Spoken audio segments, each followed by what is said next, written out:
Hi Spoonie community, and welcome to my video on creating your word of the year. In this video, we're talking about my new journal that was just published this year. This is me, more than a journal for those with chronic illness.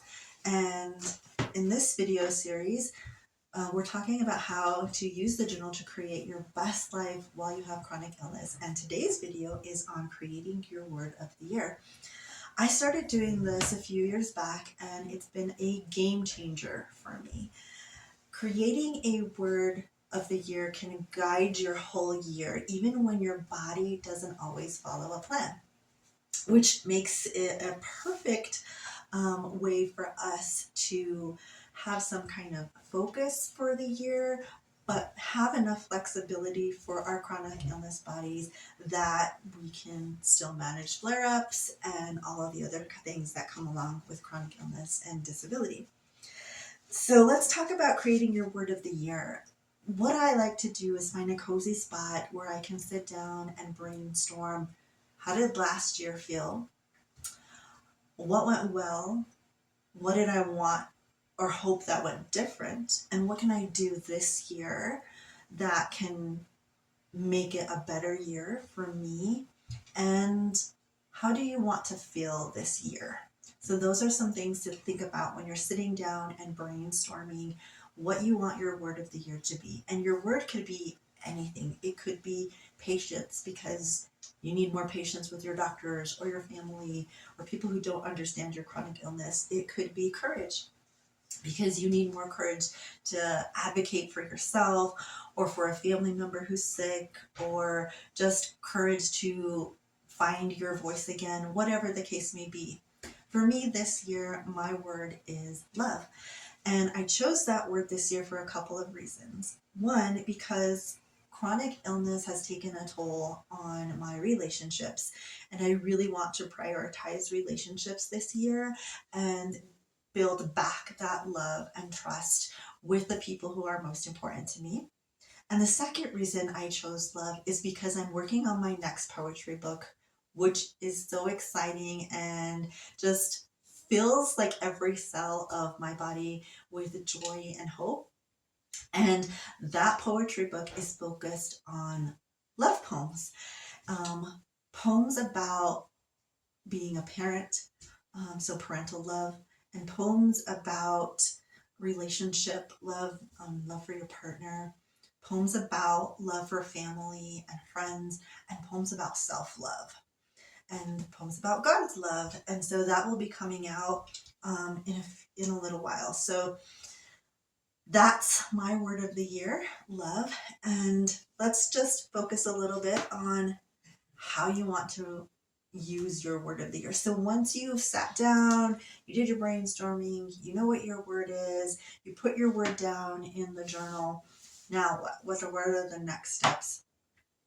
So what I typically do is I will put that word throughout my life.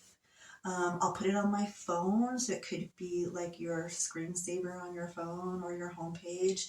I'll put sticky notes up. I might do a painting and hang that painting up somewhere in my home, so that way I can focus on that word. I'll put that word around my computer screen, so that way I can see it. I'm inundated with that word. That word surrounds me. And when you do things like that, I find that the universe conspires to help you. And that word will come up throughout the year. The universe will bring people into your life to bring you more of that word, to expand the feeling of that word in your life.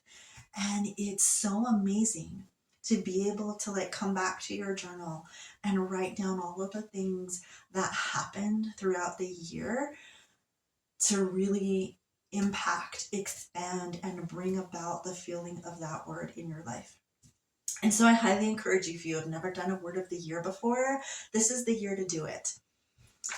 So I'm going to show you a couple of different journals. So we'll show you a blank journal and how I typically start writing my word of the year. And then I will show you a journal that's already complete and what that looks like. So once I have determined my word of the year, I will write down that word on my journal. So you can either like put it in the center of your page. This year, what I'm going to do is put it diagonal. And because my word is love, I'm just going to get that down on paper.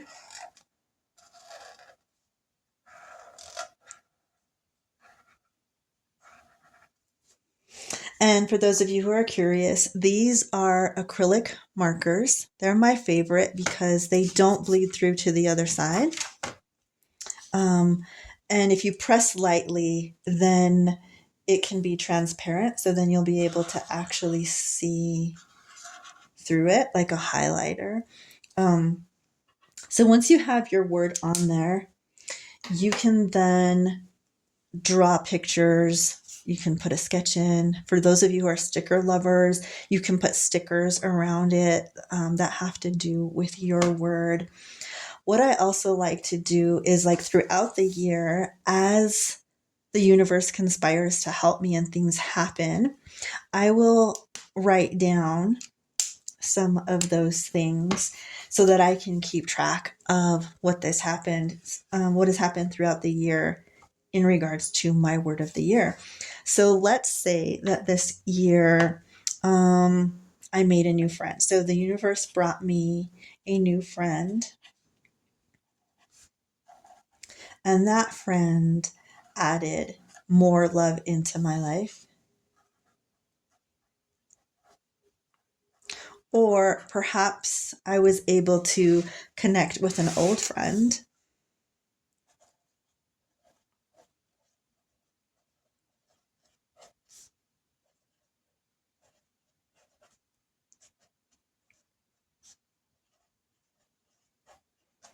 What I like about this as well is that my body fluctuates because of my chronic illness. So some days my hands work and some days they don't. Today's one of the days where they're not particularly working that great. But my handwriting is worse on some days. And so some days I'll come in and I'll write and I can tell that that was more of a pain day or more of a flare up day. But that makes me more grateful that I am still able to write in my journal, and it makes me grateful for the days when my handwriting looks beautiful. So it just makes me reflect a little bit more about what's going on. And so you're able to keep track of the different things that come into your life throughout the year in regards to your word of the year. So I hope you enjoy creating your journal. Let me show you what my personal journal looks like. So as I mentioned earlier, I really want to prioritize romantic love, love for my community, self-love, parental love. And so I put all of those around my word for the year. And then as the year goes on, I will come back with a different color and track the different things that happened during the year in regards to my word of the year.